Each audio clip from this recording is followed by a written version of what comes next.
So at this point, we're going to proceed with our closing session for today. Dr. Joseph Kursky is going to lead us through it. And the one thing that is different about the session is there's going to be chat that is open to all of you, to all the attendees.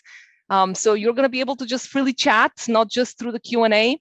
So do let us know any reflections from today, anything outstanding. And Joseph will lead us through a number of different activities, a number of different fun things.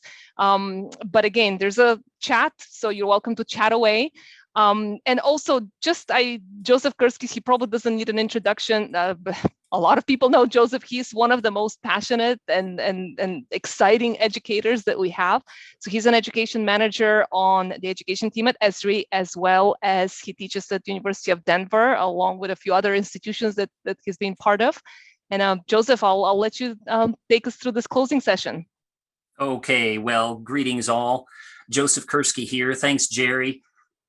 This session is designed to be, how many sessions have you been to in the last year where one of the goals is to actually have fun and network? Maybe a few of them, maybe zero, but that's one of our goals for this session. And as people are arriving in the closing session here, I want us to think spatially. So testing your knowledge of a set of imagery about our physical and human-built world, we thought would be a fun way to get us started. So it's a Name That Place quiz. And as Jerry mentioned, we've got a chat box and you're welcome to put in, we thought we'd over-engineer it and maybe put a poll, but no, let's just keep it informal. Let's keep it in the chat box. And I'm gonna ask you about 3 images. And I also want you to put your instructional hat on to think about how you might encourage students to get excited about imagery and remote sensing. We've had a lot of sharing about that today. But in this case, it is a very simple multiple choice quiz about our Earth. Okay, you ready to get started? All right. Now, this one, Victoria Falls, Angel Falls, or Niagara Falls. Now you're thinking spatially about the imagery that you're seeing right here. You're thinking about the direction, and north is at the top. For some of you that you were paying attention earlier, you were thinking, there might have been a clue. One of our colleagues actually dropped the clue earlier on in the session, and I'm not going to give it away, but I'm going to have you think about the vegetation, the land use. What do I know about all 3 of those waterfalls? I'm going to scan the chat here. You folks are thinking spatially.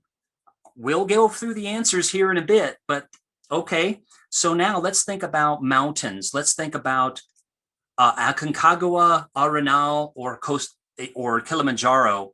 And as we do that, let's do this. What gives it away and what stays the same? This is a presentation in ArcGIS Online, so I can skip to any of the clues that I have loaded in here.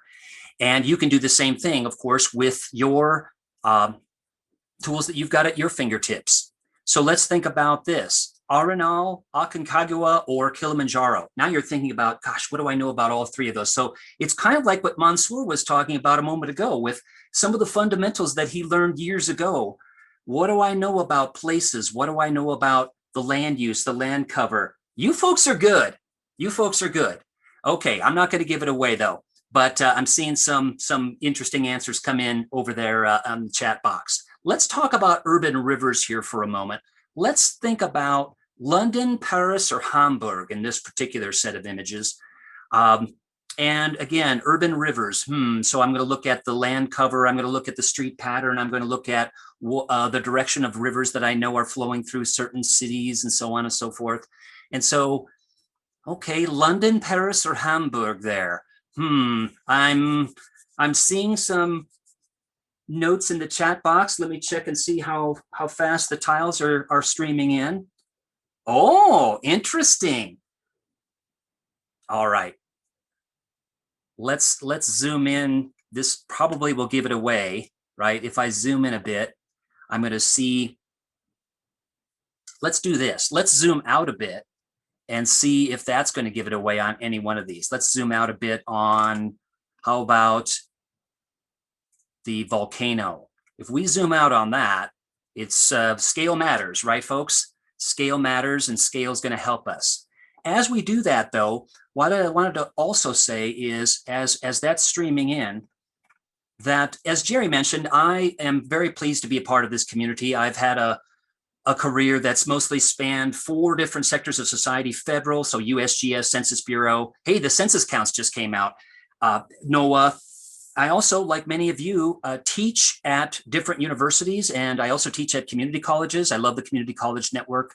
It was just mentioned about the Geotech Center, for example, and I've also had toes in the nonprofit waters, and very pleased to be with my colleagues here on the Esri education team. Here are our 4 goals for this session. We've already touched on one of the goals through this quiz, to think spatially, but also sharing ideas and tools for remote sensing instruction in interesting ways. Number 2, to reflect upon what we learned and what we thought about today. And number 3, to network with each other. And number 4, I already mentioned this, but to have fun doing so. So I'm going to share in the chat box the link to this whole story map so you can access the quiz and you can use the quiz and so on. So I'm going to go over to the chat box here and share that with everyone. There is the story map. All right, let's do the following. Let's go to the answers. Okay, so I'm going to scroll down. I'm going to look at the answer key, which is right here. So yes, congratulations. This is Victoria Falls. The Zambezi River flows from north to south in this image into the gorge, forming the boundary between Zambia on the east and Zimbabwe to the west. Very good. And it is Arenal. I had the pleasure of taking some educators there 2 times. And the tropical vegetation, the tropical cloud formations, and the nearby lake are the major clues. It's a young volcano, and its activity prohibits vegetation from taking root along its sides. And then that last one, I know we had a little streaming problem, sorry about that, but it is Paris, and I salute all of you for, even if you didn't get it right, you're still thinking spatially, right? That's what we want to get across to our students, thinking about patterns, relationships, and trends. Okay, so again, I use the presentation mode in ArcGIS Online to create this quiz. It's very simple. It's even simpler than a story map. It's basically slides with base maps and text, but a very effective way of getting people excited about remote sensing or geospatial technology or a lot of other subjects. Another thing that I wanted to mention here ever so briefly is that I know my colleagues mentioned this, but please consider us as your industry partner.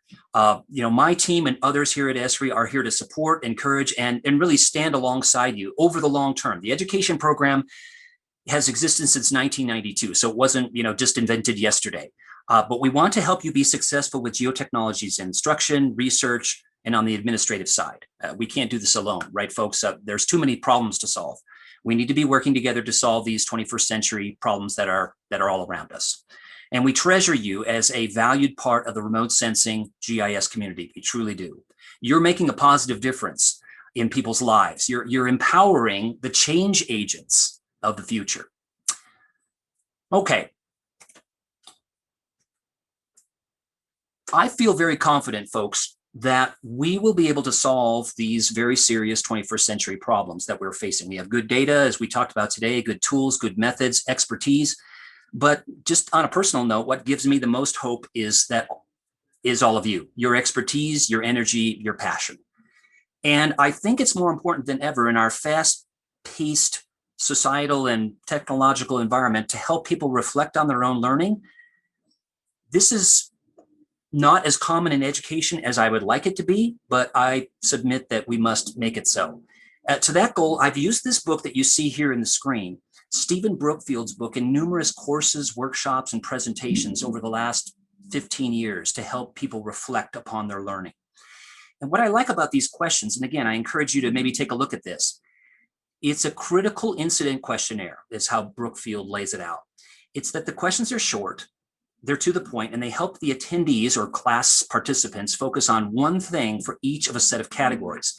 So I thought we would spend just a few minutes, again, using the chat box to think about day 1 of the Imagery Summit. Note that with the number of attendees, my Esri colleagues and I will not be able to highlight every comment or even read every comment, but it's mainly designed for you to self-reflect upon your own learning today. So let's talk about this first one. At what moment in the conference today did you feel most engaged with what was happening, most engaged?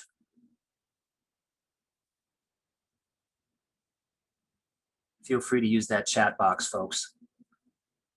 I'll share one of my own as you're thinking about it. I felt most engaged when, as someone and my teammates and I can identify, who works with all levels of education. So I work with our K through 12 primary and secondary team and our university team. I was very engaged when Connor Cahalane, I think I'm hoping I'm pronouncing the name correctly, spoke about working with primary and secondary schools. I loved that. Okay, yeah, thanks. The UAS, the deep learning models, the living atlas of the world. Yeah, thanks, folks. Thanks for chiming in there. What about this?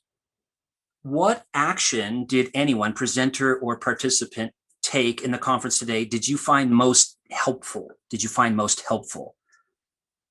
Think about that for a moment, if you would. I'm going to share one of my own. Thank you, folks. Dr. Jarlath's comment about the small decisions made along the way really impact your analysis and your results. I really liked that. It really resonated with me. Okay. Yeah, sharing the curriculum. Notebooks, summer training. Yeah, the lightning talks. Reducing buttonology. Yeah, that was mentioned several times, wasn't it? We'll talk more about that tomorrow. What about this? Was there anything today that was puzzling or confusing? Was there one thing that was puzzling or confusing?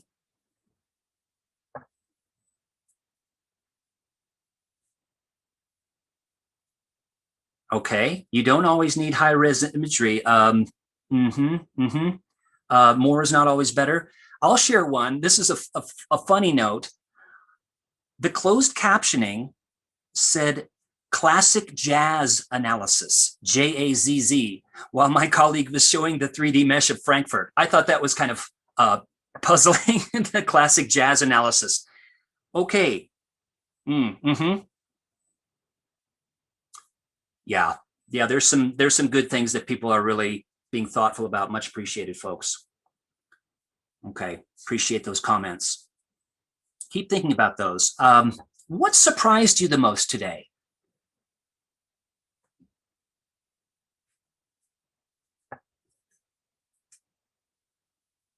I'll share one, if you don't mind.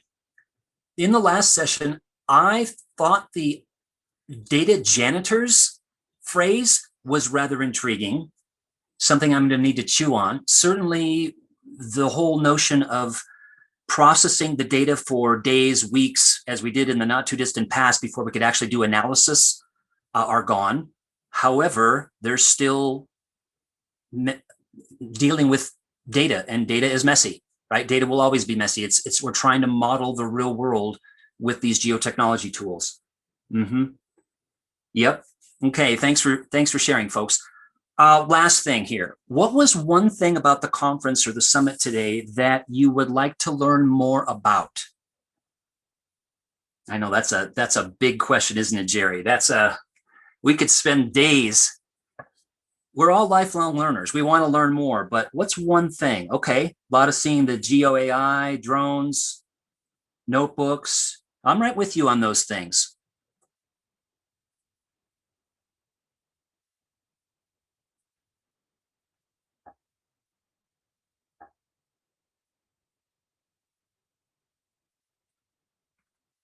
All right, folks. I'm going to now, because there were some people in the poll at the beginning that were beginning with all of this, that self-reported that they were beginning, I'd like to just highlight in about maybe 45 seconds each some of the tools that I've used and perhaps some of you have used in the past that are very engaging and get students really interested in discussing the whys of where and change over space and time. My current favorite is probably the Wayback imagery. The Wayback imagery. Some of you know that the Living Atlas has a set of apps, and these apps they can be used in several ways.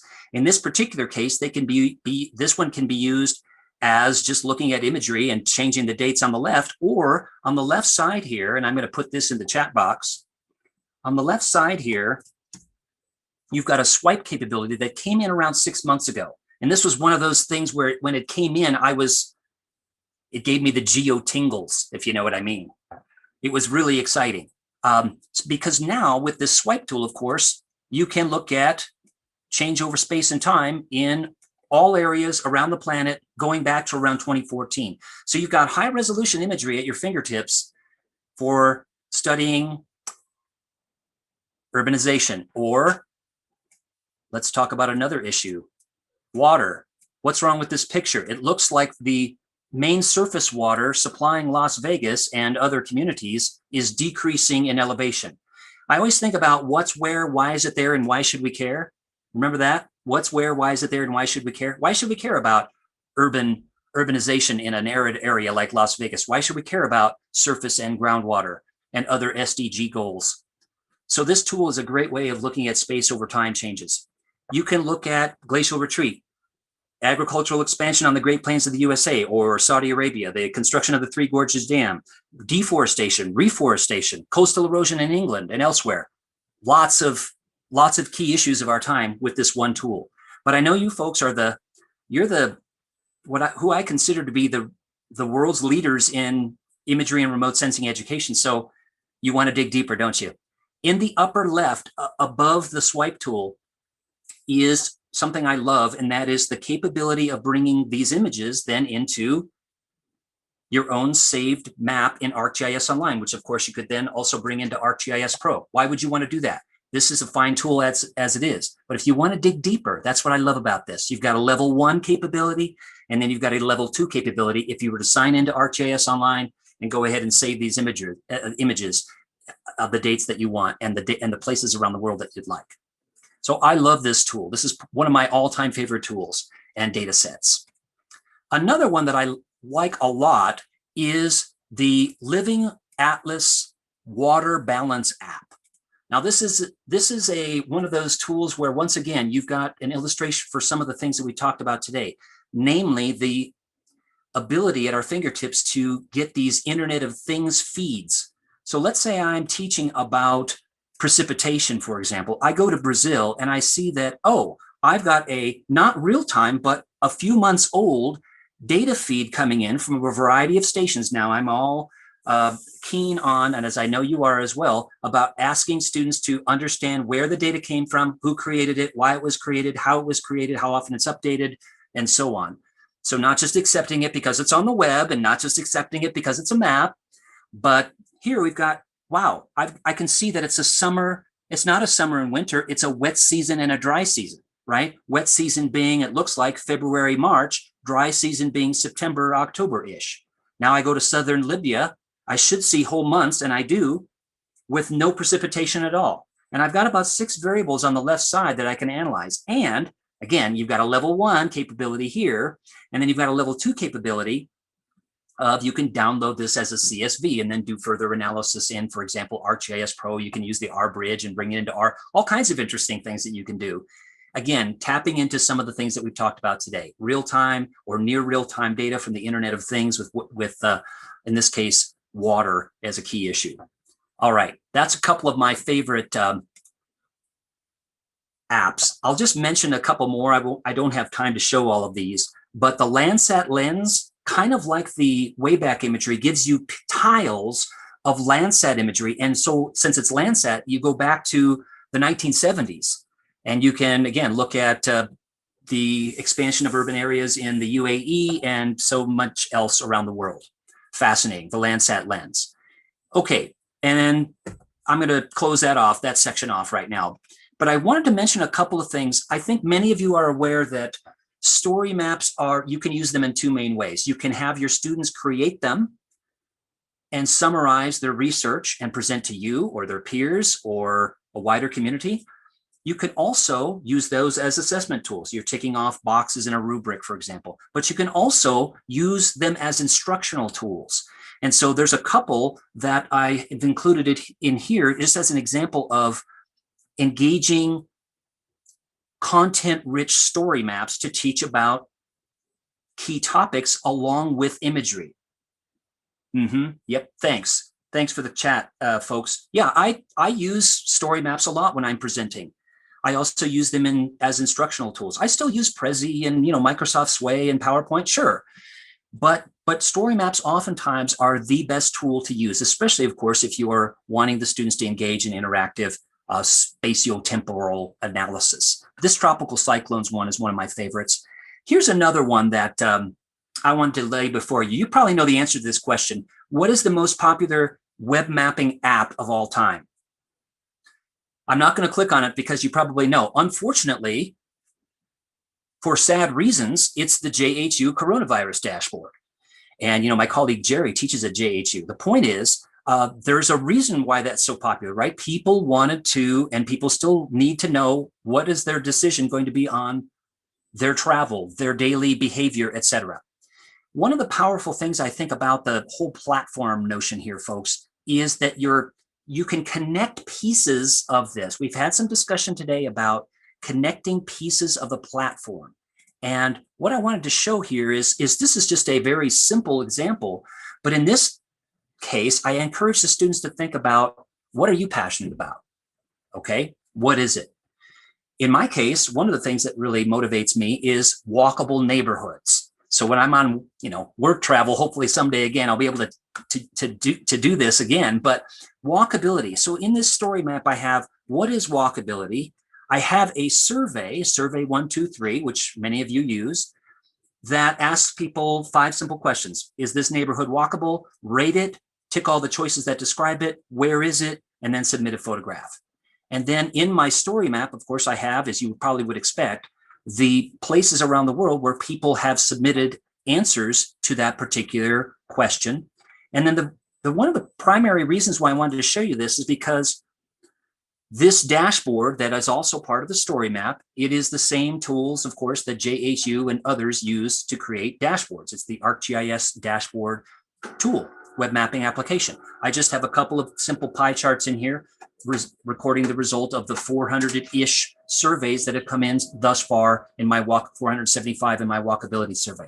And the reason why I mentioned this is twofold. One, it's connecting 4 pieces of the platform together. And I think the connection in the platform that is WebGIS is very powerful as an instructional tool. The second thing is that the dashboard, the story map, the survey, and the map in ArcGIS Online took me 1 afternoon. So building out what my colleagues have said, we're not talking, weeks, months to create some of these things. To be sure, there are some complicated workflows in geospatial technology, right, folks? We all know about. But I think having these kinds of examples and having your students then, okay, run with this idea about an issue that they care about is one of those things that you could introduce, for example, at the beginning of a semester for some pretty powerful results. All right, let's get into, let's do a geo joke. Why not? Why not? Person 1, I'm a big country fan. Person 2, China's very large.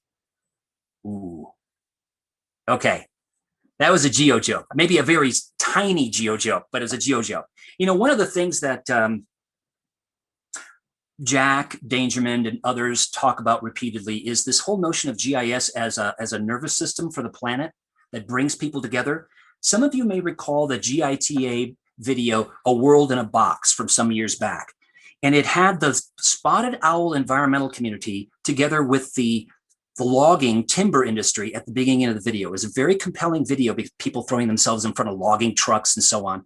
And what I would love about showing that to students was that about 20 minutes into the video, people were at least not coming to blows anymore. They were at least gathered around a table with maps produced from GIS because they all realized they had a common goal, a healthy forest. I bring that up because GIS maps are one way of bringing people together around problems that we're all facing. Another way of bringing people together is through music. Yes, yes, indeed. We're going to have a Geo Song break, and we're going to have it right now. Now, I know many of you are going to say at the end of this, Joseph, you need to keep your day job. Don't become a professional musician. I'm going to the field, baby, don't you want to go? I'm going to the field, baby, don't you want to go? I'm going to collect some data in citizen science mode. Now, first two, I'm going to where the Wi-Fi's far behind. I'm going to where the Wi-Fi's far behind. But that's okay, because we can collect data offline.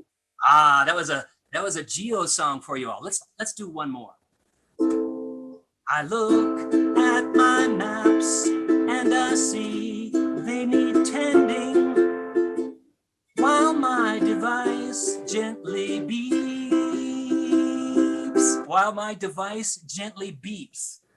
That was a Geo Song, a couple of Geo Songs for you. Okay, I've got more if you truly want to punish yourself on my Our Earth video channel. I've got 5,000 videos on there, folks, about space, place, geotechnologies. Feel free to check that out. What are your favorite books about the Earth? I know we could have a nice chat about this. A couple ones that I want to feature here. And thanks for the chats coming in. I really like a couple of books that I read last year. In the Eye of the Hurricane. So this talks about that geography mattered back in 1781 when the French sent their fleet up to Yorktown in Virginia. Partly it was because there were several devastating hurricanes in the Caribbean. And that was one of the reasons why the French sent their fleet up to Virginia, which of course helped the American cause way back when. So geography matters. I love the message of that. And then there's an author in England, Monisha Rajesh, that wrote Around the World in 80 Trains. It's a very nice book about her reflections along those trains. She even went to North Korea. So really fascinating. And then Alex Trebek was a great friend to geography. As many of you know, he ran the geography bee for years in Washington, D.C. And I read his autobiography, which was very touching. My favorite geography related books of all time, and I'd love to hear what you, oh, thanks. Yep. What you folks are chatting about. The Mapmaker's Wife was about the French surveying team that went down to Ecuador in the 1730s to figure out if the Earth was an oblate spheroid or a prolate spheroid. Really fascinating. And they were so keen on getting it right. You know, there were snakes and the natives were hostile to them, understandably. What are you doing in our country, etc. But they had to get the measurements right. And then, of course, Longitude by Dava Sobel. I think many of you have read Longitude. All books from Eric Larson, Isaac Storm about the 1900 hurricane, Dead Wake about the Lusitania. They're very laden with history and geography, and also he goes to the primary sources, and it's just wonderful. Any book by Simon Winchester. The Map That Changed the World is about the world's first geologic map from England and Wales in 1805, 1810-ish.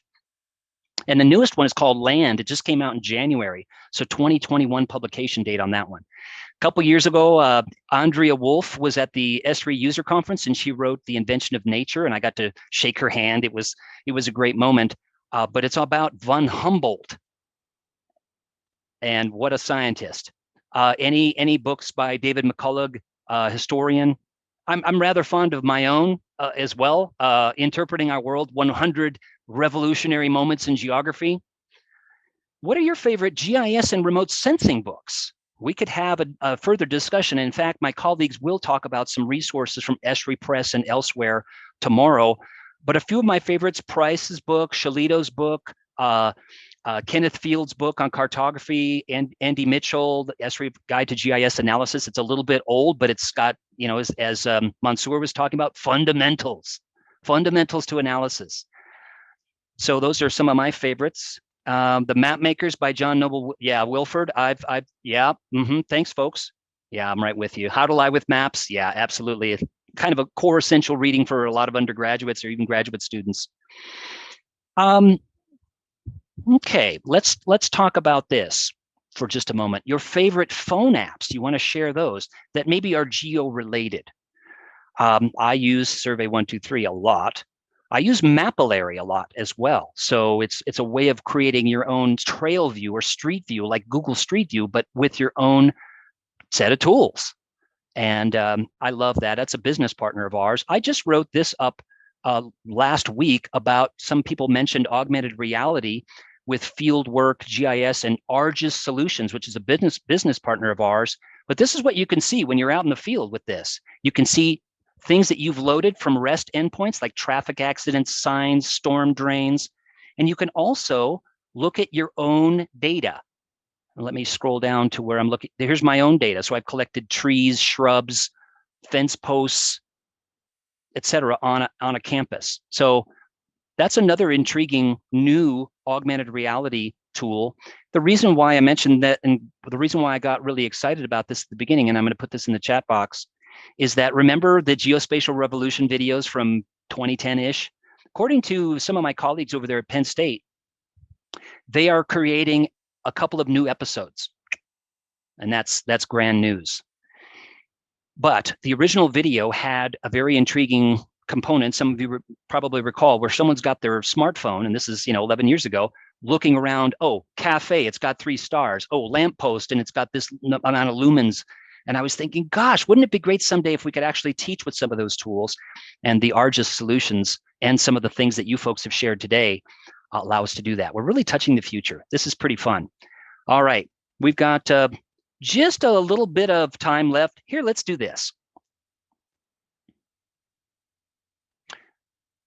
The GIS crossword puzzle. I created this for GIS Day last year, and it is actually pretty extensive. If you look at it, I have 400 clues in there. So if you truly are bored on a Saturday night, or you just want to amaze your friends, you could have a virtual session, for example, with this crossword puzzle. I'm just going to show you, or I'm just going to throw out 4 clues right now in our closing session. Keep us thinking spatially. 16 across. A spatial term denoting features that overlay or cross each other. A spatial term denoting features that overlay or cross each other.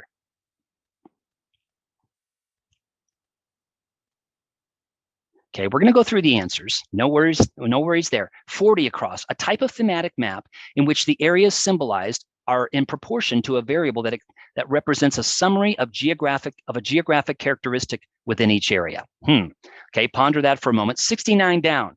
University of Kansas cartographer George, who devised the natural breaks classification. Rock chalk, Jayhawks, University of Kansas. Oh, you folks are good. 295 down. The standard deviation of the residuals, or the prediction errors. Let's go to that GIS crossword, shall we? Just for a moment. Again, this is a way for, I'm trying to model some of the things that you could do to get your students excited about this in varied ways. Okay. 40 across. Choropleth, yep, type of thematic map. 69 down. Jenks, yes, many of you got that. Okay, good. What about the standard deviation of the residuals, prediction errors? RMSE. Okay, what about 16 across? Intersect. So, fascinating to be able to do this. And again, I've got all of the clues. I've got all the answers. Some of them are really hard because I know that you folks are the top-notch remote sensing educators. What's your favorite map? You knew I'd get to this one. What's your favorite map? We could have a lot of discussion on this. Even though this is a bit old now, this is almost 30 years old, this map, but the digital shaded relief of the USA. Thielen and Pike, USGS, my former employers. I love this. I know that sounds geeky. You love maps too, but this gives you, it's not an image. That's another thing to get students thinking about. It was the first mosaicked NED map, National Elevation Data Set, produced from the individual DEMs. And you can see things, sure, out west here, you can see in the west central part, the Snake River Plain, the lava fields, you can see the Wind River Range in Wyoming, you can see the Black Hills sort of standing out by themselves. But I like to look at more subtle things on the landscape. For example, the Coteau de Prairie out in northeast South Dakota that you can see on the east side of this image where the glacial lobes divided. It's not very prominent when you're actually on the landscape. It's not a very high formation, but again, scale matters. From this scale, it is just fascinating. So you could teach about a lot of different, geomorphological kinds of things, and there's no obviously printing on here. So it's a very engaging kind of a map to show, and also talk about the technology. How did we mosaic this together in the first place? And that was 30 years ago. What can we do now that we couldn't do then? What about resolution of this image versus something else? I love that map. Thielen and Pike, 1992. Upcoming events, we'll talk more about this tomorrow, but we've got the Education Summit happening in June. that our team, my team, hosts. We'd love to have you back for that. The user conference in July, both of those are virtual. GIS Day in November, I'm sure that's on your calendar. GIS Day, some resources there. Even Shakespeare loved maps. And you say, well, prove it to me, Joseph. Okay, William Shakespeare, King Henry IV, Part 1, Act 3. Lord Mortimer and Cousin Glendower, will you sit down? And Uncle Worcester, a plague upon it, I have forgot the map. I have forgot the map. I love that. Okay, that was hard to pick out too, but another thing that threaded throughout the discussion today that I noticed was that there's this whole notion of, yes, no, we have wonderful data sets at our fingertips, and we want students to be critical consumers of the data, right? We want them to be critical consumers of the data. Why? Because we don't want them to just accept that data. Maps are representations. Images are representations of reality, right, folks? And if we can get the students to be critical thinkers, that to me is one of our higher and nobler goals. Yes, we love the tools. Yes, we love the data, but it's this tool, right? It's this tool that's the most important. This is the one you want to nurture, as was actually threaded throughout the discussion today. So I salute you all. And to that end, and I'm going to put this in the chat box, I have a data blog. I know that sounds super boring, a data blog, but stemming from my days working at all those federal agencies creating data, I'm very passionate about this topic. And one of the things that I have in there is a set of essays. It's called Spatial Reserves. And it came from an Esri press book that a colleague and I wrote. But every week we have, how do I find data? How do I know if it's any good? And societal issues, location, privacy, et cetera. And one of the things that I really have strived to do in this is give faculty short, and students, short things to read and do that gets them interested in this topic and engaged in, again, interesting ways that are not boring, because data can be a fairly dry topic. But here's everyday examples of being critical of data. So this is a couple months ago. George Mason University, do a search on it in your mobile device. Right underneath it, it says, simple Chinese fast food chain. Interesting. I thought GMU was a major research institution. What about this one? Oops. What's wrong with this picture? Now, to be fair to the publisher, a couple of colleagues and I wrote to them and said, you really need to flip that world map. It really does matter. And they did. So, but for a while, it was published like this. Speaking of the Internet of Things, I know it gets hot in Texas, but this is really hot, really windy, and the precipitation is like Noah's flood, okay? The only thing that's normal is pressure. So if you weren't being critical of the data, your data point in Cleburne, Texas, for a whole year before this was taken down and corrected, would have been this big spike in temperature, pressure, humidity, precipitation. So even these data feeds, right, you need to be critical of their source and their values. Now, I thought I was a pretty big Fab 4 fan, but look at this one. This is not spatial, but this is, I don't even know what these songs are. Penny Lance is in my ear. That's not even a real song. A Day in the Sky, Cans Buy Me Love. It's not even in an album, right? It's someone's misspelled playlist. So be critical of the data is the whole theme of that. And I encourage you to go into that at some time. Careers and skills. Got a couple minutes left here. I truly believe, and we could have a discussion about this in the coming weeks and months, but asking questions is the most critical skill that we want to nurture in students. Asking good questions. We at Esri, your organizations in academia and nonprofits, government, wherever you folks are representing, you want employees, you want people in your organizations that do the same thing, right? You're asking questions that your employer is not even asking. And I encourage students, ask questions that your instructor is not even asking you, right? So I think that is the most important, as well as these other things here. Esri is growing. GIS, geotechnologies, remote sensing is still growing. And I think that's an important message for students that, okay, we're not hiring as many people as we were a year and a half ago, but we're not reducing, right? We're still expanding because people still want the data that more than ever, they're starting to realize with the health crises and natural hazards and other things we're facing, this stuff actually matters.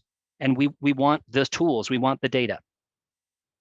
take a look sometime at the job opportunities and float those before your students. Oftentimes, we've got a very engaging Esri careers page that probably many of you have seen that has a refreshed sort of a feel to it. And it's also got some very interesting jobs. A lot of times students think, unless I'm a software engineer, I can't work at Esri or a business partner or anything like that, or any organization like that, but not true, not true. And our team is a great representation of that. We're educators, we're in education. We have people that have deep knowledge in other fields as well. And sure, we need programmers, we need software developers as well, but we need people in marketing, we need people in graphic design, and so on, okay? There's also the Young Professionals Network that I wanted to highlight here in the remaining minutes. Tell your students about this. This is a very vibrant community. And some of you remember in the 2019, which was the last time we had the face-to-face Esri user conference, that year and a couple years leading up to that year, the YPN folks, they just added so much energy and vibrancy to the overall GIS community. So it's very nice to see. Another way of introducing students to different kinds of career paths is my Geo Inspirations column in Directions magazine. I just published one today, thanks to Directions, on David Hansen, who's the CEO of GeoJob. And there's a wide variety of folks that I've featured in there over the last 6 years or so. So some of them are podcasts, some of them are straight articles. So we're going to talk more about this tomorrow, ways to keep moving forward. We're going to talk about press. We're going to talk about some story maps. We're going to talk about the Learn Lesson Library and others. So I'm going to save most of that for tomorrow in our remaining minutes. I'll just highlight something that I developed last fall. It's not the end-all be-all, but it's a series of videos called GIS Helps. GIS Helps. So GIS helps you get a job. GIS helps you be a critical thinker. GIS helps you be a spatial thinker. And the screenshot from this one is provides double benefits. So I've got my twin brother on there with me. I also referenced the song Double Lovin' by the Osmonds. It's probably the only video on the planet that has GIS and the Osmonds in the same video. FYI, the Osmonds was a band, okay? Anyway, for those of you that don't know. All right, last song, and then we're gonna close out here. Yep, one more. And again, don't worry, I'm not gonna give up my day job. I had a friend named Susie Cobb. She got herself a brand new job. She's the smartest person in this whole town. I found out at the Esri UC, Susie got her GIS PE. Don't you know where she can now be found? She's in the CART lab now. She's in the CART lab now. Yeah, she spends all her time making polygons, points, and lines. She's in the CART lab now. All right, I know we've got some real musicians on here, and you're probably saying, Joseph, why didn't you have me play? 3 final messages. This relates to my point earlier. This is an actual high school where I was running a geotech club after school. They're using a valued part of their not too distant past IT infrastructure as a doorstop. And the point is, don't get too attached to the tools, right? The tools will change, the methods, some of them will remain. But I think that the main thing is, this tool here, as I mentioned earlier, is the most important tool. Also, just to close out here, again, consider us as your industry partner moving forward. We learn so much from working and interacting with all of you. It's not a one-way street here. Learning about not just your success stories, but about real challenges that you face. Especially in these disruptive educational times, we really value your partnership. And we treasure you as a valued part of this remote sensing imagery community. And I just would like to say, truly, you're making a positive difference in people's lives. You really are. You're empowering these change agents of the future. All right, that's a wrap. Thanks everyone for what you contributed. And I think Jerry's got some messages for us to close us out here. All right. Well, thank you, Joseph. I don't know how we capped this. This was absolutely lovely. Lovely ending of today. So thanks to Joseph for this last session and to all the panelists that helped made today possible. So just a little bit of logistics for tomorrow. We will start a little bit earlier than today. So we'll start at 8:30 Pacific time. Note that there's a separate Zoom meeting for tomorrow. It's not going to be the same one as today. And of course, we'll have more lightning talks, more sessions, more panels, more discussions in a similar manner. So we'll continue all of that in the spirit of the session as well. We'll post some resources. We'll go over a lot more resources tomorrow, especially since this was a trend that you folks expressed that you wanted to talk about this further. So we'll touch upon that tomorrow, and we'll put some of these links in the chat as we conclude today. But yeah, we wanted to say thank you. Thanks to all of you for making the session, for the wonderful questions, and to all of our hosts and moderators and panelists. And Lori, would you like to say some wrapping up words? Sure, real quick. Thanks very much, Jerry. So yes, thank everyone for attending today. And I want to do a real quick special shout out to Dean Sarah Whiting. Sarah is the new Dean of the Harvard Graduate School of Design. She's been with us all day today. And that is the home where Esri was born back in 1969. So we all owe all of you as educators a lifetime debt of gratitude for the difference that you've made in our lives and our careers. We're very grateful for you. So please be sure to come tomorrow. We're going to have a very rich agenda, as Jerry mentioned, and including the closing panel with everyone's favorite person at Esri, Dr. Dawn Wright, our chief scientist. So please be sure to join us again tomorrow. Thanks, Jerry. All right. Thank you, Lori. And thanks, everyone.